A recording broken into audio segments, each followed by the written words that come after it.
चलिए, आज के इस लेक्चर में आप लोगों का बहुत बहुत स्वागत है। आज के इस लेक्चर में हम पढ़ने जा रहे हैं रिसर्च के बारे में। एक ऐसा सब्जेक्ट जो कि नर्सिंग में काफ़ी कम जिस पे ध्यान दिया जाता है और अपने आप में बहुत इम्पॉर्टेंट सब्जेक्ट है। कई एग्जाम्स में पूछा जाता है। देखने की कोशिश करते हैं। सबसे पहले देखेंगे रिसर्च मतलब क्या होता है बच्चे। रिसर्च वर्ड, पहला क्वेश्चन ही यही बनता है कि रिसर्च शब्द कहाँ से लिया गया, तो उत्तर जाएगा कि रिसर्च एक फ्रेंच टर्म है। यह एक फ्रेंच टर्म है जिसका मतलब होता है रिसर्चियर, जिसका मतलब होता है रिसर्चियर। यह एक फ्रेंच टर्म रिसर्चियर से लिया गया है। एक फ्रेंच टर्म रिसर्चियर से लिया गया है जिसका मतलब होता है री मतलब वंस अगेन, सर्च मतलब टू लुक फॉर समथिंग, यानी कि एक बार फिर से किसी चीज़ के लिए देखना कहलाएगा रिसर्च। और यह एक टर्म से लिया गया है जिस टर्म का नाम है रिसर्चियर। यह प्रश्न पहले भी पूछा गया है एग्जाम में कि रिसर्च टर्म किस टर्मिनोलॉजी से लिया गया है, फ्रेंच टर्म रिसर्चियर से। अब देखते हैं बच्चे रिसर्च क्या है। मान लीजिए पेड़ के नीचे आइसेस न्यूटन बैठे हुए थे। हम ये बात जानते हैं कि एक सेब के पेड़ के नीचे आइसेस न्यूटन बैठे हुए थे और वहाँ पर आइसेस न्यूटन क्या देखते हैं कि एक एप्पल ज़मीन पे गिरता है। तो ये देख के न्यूटन सोचते हैं कि जो एप्पल है वो नीचे की तरफ ही क्यों गिरा, जो एप्पल है वो नीचे की तरफ ही क्यों गिरा। ये सोच के वो कोशिश करते हैं ये जानने की कि एप्पल नीचे ही क्यों गिरा। यानी कि बच्चे जब वो रिसर्च करते हैं, जब वो सोचते हैं, जब वो ढूंढते हैं, तब उन्हें पता चलता है कि ये जो एप्पल है वो ग्रेविटी की वजह से नीचे की तरफ गिरा। यानी कि इस ब्रह्मांड में ऐसी बहुत सारी चीज़ें हैं जो अभी तक खोजी नहीं गई हैं, और अगर खोजी गई हैं तो उनके बारे में भी संपूर्ण जानकारी या पूरी की पूरी जानकारी हमें नहीं है। तो हम चाहते हैं कि हम कोई नया नॉलेज गेन करें। जैसे कि न्यूटन ने हमें किसके बारे में बताया, न्यूटन ने हमें बताया ग्रेविटी के बारे में, कि सेब के पेड़ से अगर सेब नीचे गिर रहा है तो वह ग्रेविटी की वजह से गिर रहा है। जो हमें बताया था न्यूटन ने। तो उसने क्या किया, उसने डेवलप करी नई नॉलेज, न्यू नॉलेज को डेवलप करी। चलिए, यहाँ तक समझ में आया। दूसरा एग्जाम्पल देखते हैं। मान लीजिए पहले के ज़माने में क्या होता था, जो सिरिंजेस यूज़ करी जाती थी वह ग्लास सिरिंजेस होती थी बच्चे, वो ग्लास सिरिंजेस होती थी। अब वो ग्लास सिरिंज को जब हम यूज़ करते थे तो उन ग्लास सिरिंज को एक तो बनाने में जो कॉस्ट लगती थी वो बहुत ज़्यादा लगती थी, और दूसरा जब हम सेम सिरिंज यूज़ करते थे डिफरेंट पेशेंट में तो इन्फेक्शन का जो रेट था वो भी क्या करता था, बढ़ जाता था। एक व्यक्ति से दूसरे व्यक्ति में इन्फेक्शन ट्रांसमिट हो सकता था और होता था। तो फिर बच्चे हमने क्या किया, हमारे पास नॉलेज तो था कि सिरिंज से मेडिसिन दी जाती है, लेकिन हमने दोबारा उसे रिफ़ाइन किया बोले तो हमने दोबारा से रिसर्च करी, दोबारा से खोज करी। और आज की डेट में जो आप देखेंगे कि धीरे धीरे रिसर्च करते हुए जो सिरिंजेस आ चुकी हैं, एक तो वो प्लास्टिक की आ चुकी हैं और अब वो सिरिंजेस वन टाइम यूज़ की जाती हैं, सिंगल टाइम यूज़ करी जाती हैं और एक टाइम यूज़ करने के बाद उनको डिस्कार्ड कर दिया जाता है। यानी कि इन चीज़ों से हमें एक बात तो समझ में आ रही है, अगर आपको कभी भी जीवन में कोई नई चीज़ खोजनी हो, नया नॉलेज डेवलप करना हो तो आप रिसर्च करेंगे। अगर पहले से कोई चीज़ पता है उसमें और सुधार करना है तो उसमें यानी रिफाइनिंग, जो पहले से पता है उसमें और सुधार करना है तो भी आप क्या करेंगे, रिसर्च करेंगे। जाहिर सी बात है, बहुत सिंपल एग्जाम्पल। मान लीजिए पहले जो आप टीवी देखते थे वो इतनी मोटी टीवी आती थी, बहुत बड़ी और साइज़ में काफ़ी बड़ी होती थी। आजकल आप देख रहे हैं एलईडी, उनका साइज़ बहुत ही थिन होता है, बहुत ही स्मॉल होता है, बहुत ही इजीली कैरी किए जा सकते हैं। तो धीरे धीरे रिसर्च ने ही इसे एनेबल किया कि उतने बड़ी साइज़ की टीवी को एक कॉम्पैक्ट बॉक्स में चेंज किया जा सके। तो रिसर्च मतलब क्या होता है बच्चे, किसी नई नॉलेज के लिए ढूंढना, या फिर जो नॉलेज हमें पहले से पता है उसमें और कुछ ऐड करके उसे और बेहतर करना, यानी वंस अगेन दोबारा से किसी चीज़ के लिए देखना कहलाता है रिसर्च। और वो शब्द किससे लिया गया है, फ्रेंच टर्म रिसर्चियर से लिया गया है। 2-3 बातें अब नहीं भूलिएगा रिसर्च से बने, जिससे क्वेश्चन बन सकते हैं। पहली चीज़, रिसर्च हमेशा सिस्टमैटिक प्रोसेस है। रिसर्च एक साइंटिफिक प्रोसेस है। रिसर्च कंट्रोल्ड वे में की जाती है और रिसर्च एक ऑर्डरली प्रोसेस है। अगर आपको कभी भी बीएससी नर्सिंग या एमएससी नर्सिंग में रिसर्च की डेफिनेशन पूछे तो आप अपनी मर्जी से हिंदी में कुछ भी लिखें, इंग्लिश में कुछ भी लिखें, बस ये जो वर्ड्स हैं ये उसमें शामिल कर दीजिएगा कि research is a systematic process, it is a scientific process, it is a controlled process done in a controlled way and it is a orderly process to solve a problem. कोई भी problem को solve करने के लिए जब इन चारों method के द्वारा किसी चीज़ को खोजा जाता है तो उसे कहते हैं रिसर्च। और वो क्यों किया जाता है? डेवलप करने के लिए नया नॉलेज, रिफाइन करने के लिए, दोबारा उसमें सुधार करने के लिए, या फिर कोई भी चीज़ पता है तो उसमें और एक्सपेंड करने के लिए। जैसे अभी हमने रिसर्च करके कोविड की वैक्सीन बनाई है। अब धीरे धीरे हम जैसे जैसे आगे बढ़ेंगे, हो सकता है 10 साल के बाद कोविड की वैक्सीन अभी जो बनी है उसमें और ज़्यादा सुधार आए। हो सकता है अभी जो कोविड वैक्सीन है उसका कोई साइड इफ़ेक्ट है तो 10 साल के बाद हम और रिसर्च करके उस साइड इफ़ेक्ट को भी नेगलेक्ट करने या न्यूट्रलाइज करने की कोशिश करें। तो this is all about research. याद रखिएगा, साइंटिफिक प्रोसेस है, सिस्टमैटिक प्रोसेस है, कंट्रोल्ड वे में किया जाता है और ऑर्डरली प्रोसेस है। अब बच्चे, जब भी हम रिसर्च करते हैं हमें ज़रूरत पड़ती है नॉलेज की, हमें ज़रूरत पड़ती है नॉलेज की। तो अब हम उस नॉलेज को कहाँ से एक्वायर कर सकते हैं? जब भी किसी चीज़ को सॉल्व करने के लिए हमें नॉलेज की ज़रूरत पड़े, इंफॉर्मेशन की ज़रूरत पड़े, तो कहाँ कहाँ से हम उन इंफॉर्मेशन को ले सकते हैं ये भी बताया गया है चैप्टर नंबर 1 में रिसर्च के। और हेडिंग है method of acquiring knowledge in nursing. 2 तरीके से आप नॉलेज को एक्वायर कर सकते हो, नॉलेज को गेन कर सकते हो।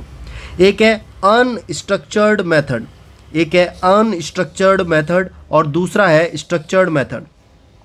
अनस्ट्रक्चर्ड मेथड के अंदर आता है tradition, authority, institution, experience and trial and error. और स्ट्रक्चर्ड मेथड के अंदर आता है inductive reasoning, deductive reasoning, assembled information, problem solving and scientific method. देखिए, सबसे पहले ट्रेडिशन।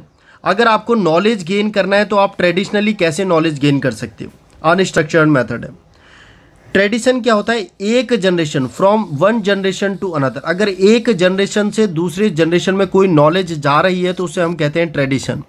आप उत्तराखंड वालों से पूछेंगे कि आप ऐसे कपड़े क्यों पहनते हैं, अपने जो आप पौराणिक पोशाक है वो क्यों पहनते हैं, तो वो कहेंगे कि हमारे जो पूर्वज थे उन्होंने हमें सिखाया कि कपड़े ऐसे पहने जाते हैं, जो हमारे पहाड़ी लोगों के कपड़े हैं वो इस तरीके से पहने जाते हैं। आप जाएंगे लद्दाख में और उनसे पूछेंगे, आप जम्मू कश्मीर में जाएंगे उनसे पूछेंगे कि आप ये जो ड्रेस है, उनकी जो ड्रेस होती है वो बिल्कुल अलग सी होती है। आप पूछेंगे ये ड्रेस आपने कहाँ से सीखी, पहनी, तो कहेंगे कि ये ड्रेस हमें हमारे पूर्वजों ने बताई। यानी कि बच्चे, कई बारी हम क्या करते हैं, जो हम नॉलेज गेन करते हैं वो अपने से पूर्वजों से करते हैं, from one generation to another generation. हमसे पहले वाली जो जनरेशन थी उनसे हमने वो नॉलेज गेन किया है, उसे कहते हैं traditional method of acquiring knowledge. जैसे कि पहले की जो बुक्स लिखी हुई हैं उससे हमने नॉलेज गेन किया, भागवत गीता, महाभारत, ये सारी जो बुक्स हैं उनसे हमने नॉलेज गेन किया। हमने जो जर्नल्स आज तक की लिखी गई हैं उनसे नॉलेज गेन किया। हमने जो हमें बताई गई वर्ड बाय माउथ, हमें जो बताई गई चीज़ें उनके द्वारा हमने नॉलेज गेन किया। हमारे जो पहले की नर्सेज होती थी उन्होंने हमें बताया कि इस तरीके से चीज़ें होती है, उस तरीके से हमने नॉलेज गेन किया। और या फिर हमने अपने पहले की जो ओल्ड नर्सेज थी उनको देखा कि वो इस तरीके से प्रैक्टिस करते थे, वो इस तरीके से काम करते थे, तो उस तरीके से हमने सीखा। जैसे हमने देखा कि हमारे जो नर्सेज हैं पहले, वो जब पेशेंट को वॉश करती थी तो उसके बाद उसमें पाउडर अप्लाई करती थी, तो हमने भी सीख लिया कि पेशेंट को वॉश करने के बाद पाउडर अप्लाई करना है। ओके, तो ऐसा नॉलेज जो हम अपने पूर्वजों से सीखते हैं, चाहे हमने बुक से सीखा हो, चाहे जर्नल से, चाहे उनके बताने की वजह से सीखा हो, चाहे उन्हें देख के सीखा हो, ये सब कहलाता है tradition method of acquiring knowledge. उसके बाद आता है अथॉरिटी। अथॉरिटी मतलब बच्चे, कुछ ऐसे लोग होते हैं, these are authorities, people with specialised expertise in every field. कुछ ऐसे लोग होते हैं जिनको किसी एक स्पेशल फील्ड में स्पेसिफिक स्पेशलाइज्ड नॉलेज होता है। अगर हम उन लोगों से वो नॉलेज गेन करें, सीखें, क्योंकि हम ये मानते हैं कि वो उस फील्ड में एक्सपर्टीज़ है, उनको उस फील्ड का नॉलेज है, अगर हम उनसे नॉलेज लें तो उसे कहते हैं अथॉरिटी।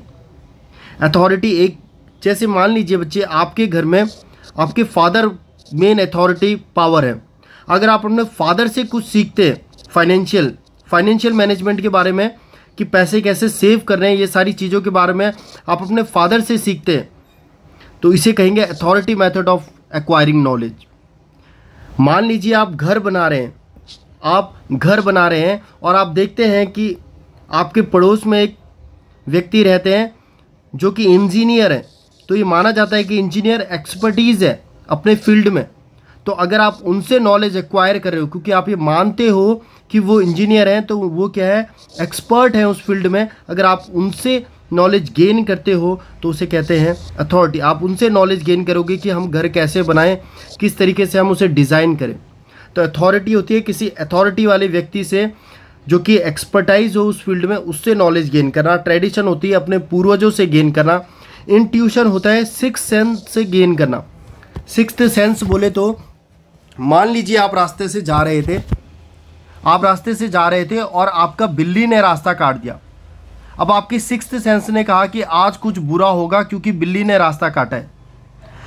मान लीजिए उस दिन आपके साथ कुछ बुरा हो ही गया, तो अगली बार से आप ये नॉलेज गेन कर लेंगे कि जब भी बिल्ली रास्ता काटती है तो कुछ बुरा होता है। इंट्यूशन यानी कि सिक्स्थ सेंस, मुझे ऐसा लगता है कि ऐसा होगा, मुझे ऐसा लगता है कि अगर बिल्ली रास्ता काटेगी तो कुछ बुरा होगा। तो बच्चे ये जो नॉलेज आप गेन करते हो सिक्स्थ सेंस की वजह से, इसे कहते हैं इंट्यूशन। उसके बाद आता है एक्सपीरियंस। अपने एक्सपीरियंस के द्वारा जो आप नॉलेज गेन करते हो, मान लीजिए आपको 25 ईयर एक्सपीरियंस है आईसीयू का, तो उस आईसीयू के एक्सपीरियंस से जो आपने नॉलेज गेन किया है उसको कहते हैं experience method of gaining knowledge. और ये किसके अंदर आ रहे हैं बच्चे, सब अनस्ट्रक्चर्ड मेथड, ट्रेडिशनल, पूर्वजों से, अथॉरिटी, किसी ऐसे व्यक्ति से जो एक्सपर्ट है उस चीज़ में। इंट्यूशन अपनी सिक्स्थ सेंस से कि मुझे अंदर से ऐसा लग रहा है कि इसका सल्यूशन ये होगा। एक्सपीरियंस अपने खुद के एक्सपीरियंस से।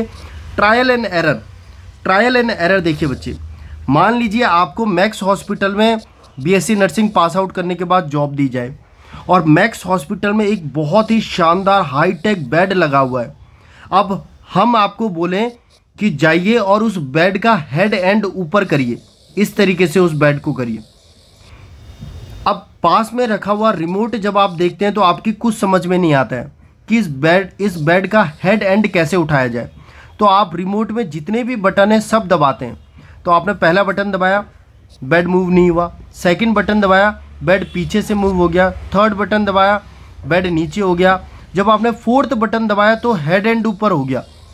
तो आप इस एक्सपीरियंस से सीख जाओगे कि फोर्थ बटन दबाने पे क्या होता है, हेड एंड ऊपर होता है। ट्रायल एंड एरर मतलब आप बार बार ट्राई करोगे, फेल होंगे, ट्राई करोगे, फेल होंगे, ट्राई करोगे, फेल होंगे, लेकिन एक बार अगर आप ट्राई करके किसी मेथड से सक्सेसफुल हो गए तो आप सीख जाओगे कि इसका मतलब इस मेथड से ये काम किया जा सकता है। Trial and error method. In this alternatives are tried successfully. बार बार अल्टरनेटिव ट्राई किए जाएंगे, पहले एक बटन दबाया, फिर दूसरा बटन, फिर तीसरा button, until a solution to a problem is found. तब तक आप डिफरेंट चीज़ ट्राई करोगे जब तक कि आप एक प्रॉब्लम का सॉल्यूशन नहीं पा जाते। और जिस दिन आप उस मेथड की वजह से उस प्रॉब्लम का सॉल्यूशन पा जाओगे, आप भविष्य में भी वही यूज़ करोगे उस प्रॉब्लम को सॉल्व करने के लिए। तो ये सारे 5 मेथड जो थे, पूर्वजों से सीखना, एक्सपर्ट पीपल से सीखना, सिक्स सेंस से सीखना, एक्सपीरियंस से सीखना और बार बार ट्राई और फेल होके एक बार किसी चीज़ से सक्सेसफुल होके उससे सीखना कहलाता है unstructured method of acquiring knowledge in nursing. अगला है स्ट्रक्चर्ड मेथड। बच्चे इसमें क्या होता है, 2 तरीके की रीजनिंग होती है। देखिए, एक होती है इंडक्टिव रीजनिंग और एक होती है डिडक्टिव रीजनिंग। दोनों का मतलब समझिए। हम कहते हैं इंडक्टिव रीजनिंग मतलब होता है किसी स्पेसिफिक चीज़ को देख के कोई जनरल कॉन्सेप्ट बना लेना। किसी स्पेसिफिक चीज़ को देख के कोई जनरल कॉन्सेप्ट बना लेना। एग्जाम्पल के लिए मान लो अगर मैंने सारी भेड़ें देखी, all sheep that I have seen, मैंने सारी जो भेड़ें देखी हैं आज तक वो वाइट कलर की हैं। मैंने जो आज तक भेड़ें देखी हैं वो वाइट कलर की हैं, तो इससे मैं ये कंक्लूड करता हूँ कि सारी भेड़ें वाइट कलर की ही होती होंगी। मैंने हमारे गांव में जो भेड़ें देखी हैं वो वाइट कलर की देखी हैं, तो मैंने इससे क्या समझ लिया कि दुनिया में जितनी भी भेड़ें होती हैं वो वाइट कलर की होती हैं। यानी स्पेसिफिक मैंने हमारे गांव की भेड़ें देखी थी और उससे मैंने कंक्लूजन क्या बनाया, जनरलाइजेशन। मैंने हमारे गांव की भेड़ें वाइट देखी स्पेसिफिक, उससे मैंने ये कंक्लूड किया कि पूरी दुनिया की जो भेड़ें हैं वो वाइट होती होंगी, यानी जनरलाइजेशन। ठीक है, समझ में पा रहे हैं। देखिए एक और example, nurse observe anxious behaviour of a hospitalised children. Nurse ने देखा कि एक जो चिल्ड्रन है जो हॉस्पिटल में भर्ती है वो बहुत ही एंशियस है, घबराया हुआ है। तो नर्स ने उससे क्या मान लिया, उससे, क्योंकि वो स्पेसिफिक फाइंडिंग थी कि एक बच्चा जो हॉस्पिटल में एडमिट है वो घबराया हुआ है, स्पेसिफिक चीज़ थी। नर्स ने उस एक बच्चे की फाइंडिंग को कैसे लिया, नर्स ने इसका मतलब नर्स ने सोचा कि children separating from parents is stressful. तो नर्स ने देखा कि एक बच्चा जो हॉस्पिटलाइज्ड है वो घबराया हुआ है, इससे नर्स ने एक कंक्लूड किया कि सारे बच्चे जो हॉस्पिटल में हॉस्पिटलाइज्ड होते हैं, सारे बच्चे जो हॉस्पिटल में एडमिट होते हैं उनमें एंजाइटी देखी जाती है। कुछ बच्चों को नर्स ने देखा कि उनमें एंजाइटी थी, उसको पूरा जनरलाइज कर दिया कि सारे बच्चे अगर हॉस्पिटलाइज में एडमिट होंगे तो उनको क्या होगी, एंजाइटी होगी। ठीक है, इसी तरीके से इसका उल्टा है डिडक्टिव रीजनिंग। इंडक्टिव रीजनिंग में हम एक स्पेसिफिक चीज़ को जनरलाइज कर दे रहे हैं। जैसे कि मैंने गांव की भेड़ें देखी थी, कुछ भेड़ों को देखा था वो सफ़ेद थी और मैंने जनरलाइज कर दिया कि पूरी दुनिया की भेड़ें ही सफ़ेद होती होंगी। मैंने उस हॉस्पिटल के बच्चे को देखा था कि कुछ हॉस्पिटल के बच्चों को एंजाइटी हो रही थी माँ बाप के बिना हॉस्पिटल में, तो मैंने ये कंक्लूड किया कि पूरी दुनिया में अगर माँ बाप के बिना बच्चे हॉस्पिटल में आए तो उनको एंजाइटी होगी। Inductive reasoning, specific to general. अगला आता है deductive reasoning, general to specific. General to specific यानी जनरल चीज़ से हम स्पेसिफिक कंक्लूजन निकालेंगे। जैसे कि अगर मैं कहूँ कि सारे कुत्ते, ऑल डॉग्स आर मैमल्स, सारे जो डॉग्स होते हैं वो मैमल्स होते हैं और मैमल्स के पास किडनी होती है। सारे डॉग्स मैमल्स होते हैं और मैमल्स के पास किडनी होती है। ये जनरलाइजेशन है। लेकिन इससे मैंने क्या कंक्लूड किया, इसका मतलब तुम्हारा जो कुत्ता है उसके पास भी किडनी होगी, यानी जनरल टू स्पेसिफिक आया मैं। सारे कुत्ते मैमल्स होते हैं और सारे मैमल्स के पास किडनी होती है, ये एक जनरल बात थी। उससे मैंने क्या निकाला, उससे मैंने ये कंक्लूजन निकाला, ये निष्कर्ष निकाला कि तुम्हारा जो कुत्ता है उसके पास भी किडनी होगी, क्योंकि सारे कुत्ते मैमल्स होते हैं और मैमल्स के पास किडनी होती है। इसका मतलब तुम्हारे कुत्ते के पास भी क्या होगी, किडनी होगी। जनरल चीज़ से मैंने स्पेसिफिक कंक्लूजन निकाला, इसे कहेंगे डिडक्टिव रीजनिंग। एक और example, if we assume that separation anxiety occur in hospitalized children, we might predict that children admitted in hospital whose parents are not there will manifest symptom of stress। यानी कि अगर मैं देखता हूँ कि hospitalise जितने भी बच्चे हैं अगर वो माँ बाप से दूर हैं तो उनमें एंजाइटी हो रही है। जितने भी बच्चे हॉस्पिटल में हैं अगर वो माँ बाप से दूर हैं उनमें एंजाइटी हो रही है। तो मैंने इसे एक निष्कर्ष निकाला कि ये जो बच्चा अभी अभी आया है जिसके माँ बाप उसके साथ नहीं है उसको भी एंजाइटी होगी। जनरल जो सारे जनरल फाइंडिंग थी उसको मैंने एक स्पेसिफिक फाइंडिंग निकाली कि अगर सारे बच्चों को एंजाइटी हो रही है माँ बाप के बिना तो इस एक बच्चे को भी माँ बाप के बिना हॉस्पिटल में एंजाइटी होगी। जबकि इसी का उल्टा क्या था बच्चे, इंडक्टिव रीजनिंग। वहाँ एक बच्चे को एंजाइटी हो रही थी, उससे मैंने निष्कर्ष निकाला था कि सारे बच्चों को एंजाइटी होती होगी।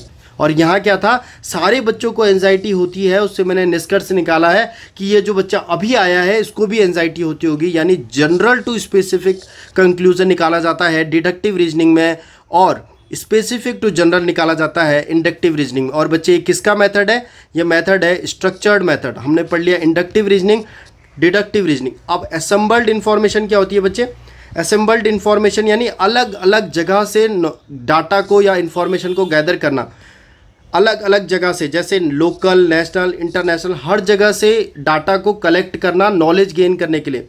जैसे अगर मैं देखना चाहता हूँ कि सीजेरियन सेक्शन कितने हो रहे हैं प्राइवेट हॉस्पिटल में, तो मैं सारे नेट में जितने डाटा हैं सब देखूंगा कि कितने सीजेरियन सेक्शन हो रहे हैं प्राइवेट हॉस्पिटल में। तो अलग अलग जगह से नॉलेज को गेन करना, असेंबल करना कहलाता है असेंबल्ड इन्फॉर्मेशन। या मैं देखना चाहता हूँ अस्पताल में कितने मरीज ऐसे हैं जिनको भर्ती होने के बाद यूटीआई की प्रॉब्लम होती है, तो मैं नेट में देखूंगा और सारी जगह हमारे लोकल जगह में कितना होता है, नेशनल में कितना होता है, इंटरनेशनल में कितना होता है, सारी इन्फॉर्मेशन को एक जगह असेंबल करूंगा, असेंबल्ड इन्फॉर्मेशन। उसके बाद आता है problem solving method, knowledge gain करने का। मैं क्या करूंगा, मुझे डे टू डे लाइफ में एक प्रॉब्लम आ रही है, मैंने उस प्रॉब्लम का सॉल्व करने के लिए प्रॉब्लम सॉल्विंग प्रोसेस में तैयार लिया। प्रॉब्लम सॉल्विंग प्रोसेस मैं आपको नेक्स्ट स्लाइड में बताऊंगा।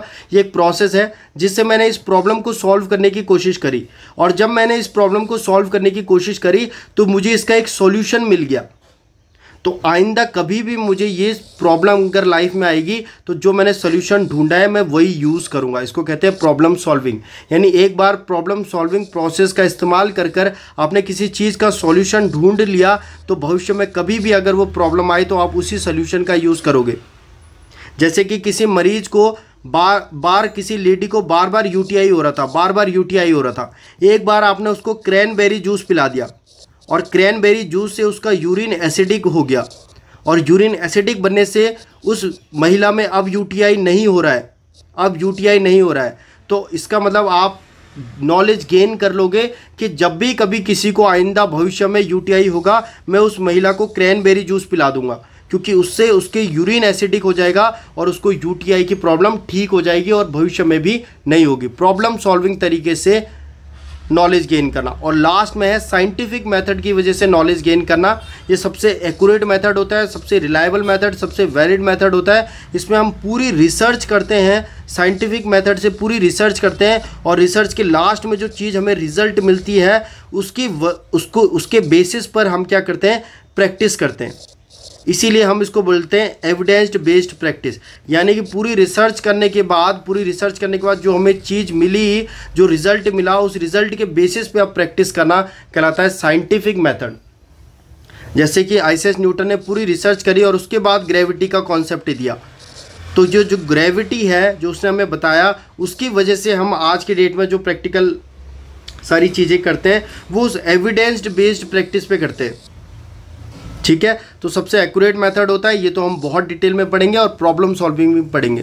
तो ये पहला चैप्टर जो रिसर्च का है उसमें रिसर्च का मतलब क्या होता है और method of acquiring knowledge in research कौन कौन से होते हैं ये मैंने आपको बताया। Please do comment and subscribe if you like my videos, और बताइए कि आगे आपको अगर रिसर्च की क्लासेस चाहिए तो you are most welcome. Please comment करके बताइए। Thank you so much.